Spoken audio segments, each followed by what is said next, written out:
Good evening. We have reached verses 140 to 145 in our evening recitations of Sri Aurobindo's Savitri. We are in Canto 1, The World's Star, in Book 2, the book of the Traveller of the Worlds.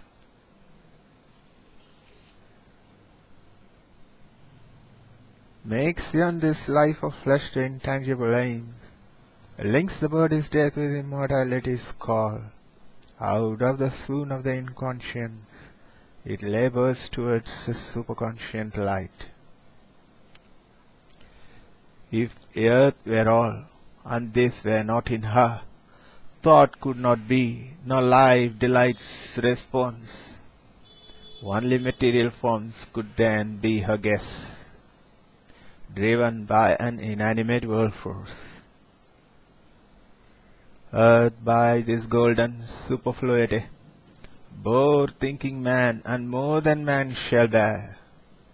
This higher scheme of being is our cause, and holds the key to our ascending fate.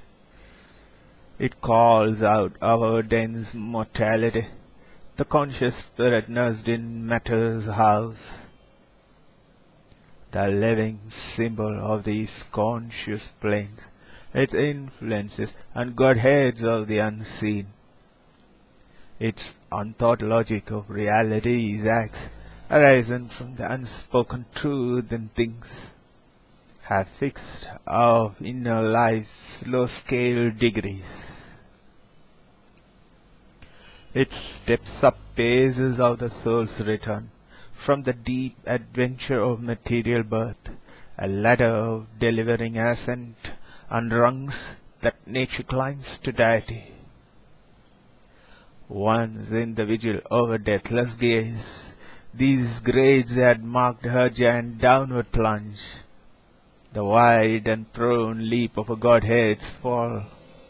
Our life is a holocaust of the Supreme.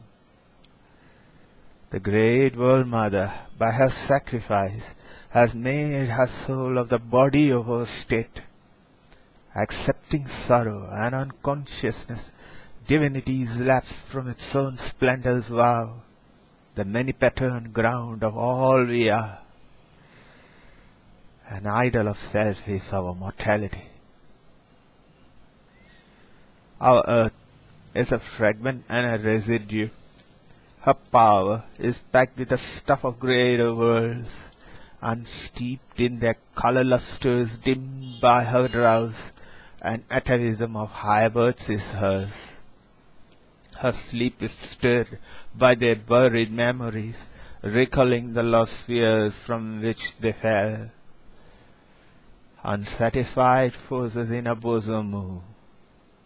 They are partners of her greater growing fate, and her return to immortality. They consent to share her doom of birth and death. They kindle partial gleams of the all and drive her blind laborious spirit to compose a meager image of the mighty whole. The calm and luminous intimacy within approves the work and guides the unseeing power. His vast design accepts a puny start, an attempt at drawing half done is the world's life. Its lines doubt their concealed significance. Its curves join not their high-intended close, yet some first image of greatness trembles there. And when the ambiguous crowded parts are met, the many-toned unity to which they moved, the artist's joy shall laugh at reason's rules. The divine intention suddenly shall be seen. The end vindicate intuition's sure technique.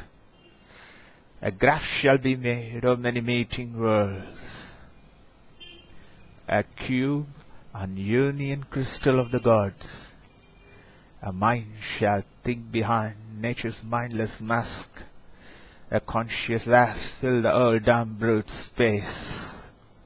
This faint and fluid sketch of soul called man shall stand out on the background of long time, a glowing epitome of eternity. A little point reveal the infinitudes, a mysteries processes the universe.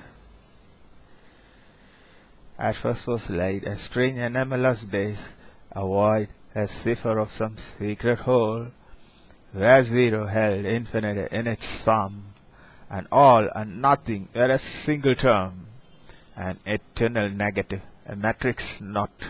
Into its forms the child is ever born, who lives forever in the vast of God.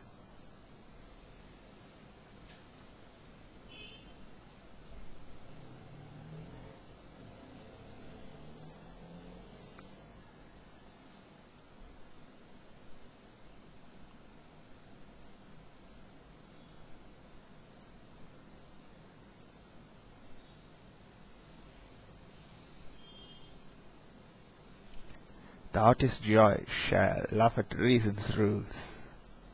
The divine intention suddenly shall be seen. The end vindicate intuition's sure technique. A graph shall be of many meeting worlds, a cube and union crystal of the gods.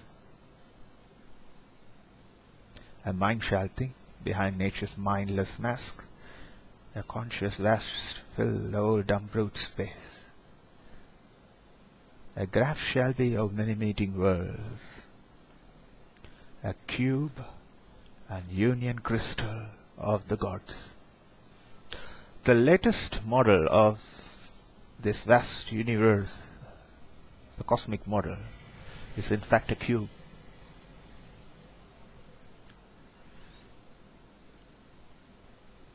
Thanks for joining us.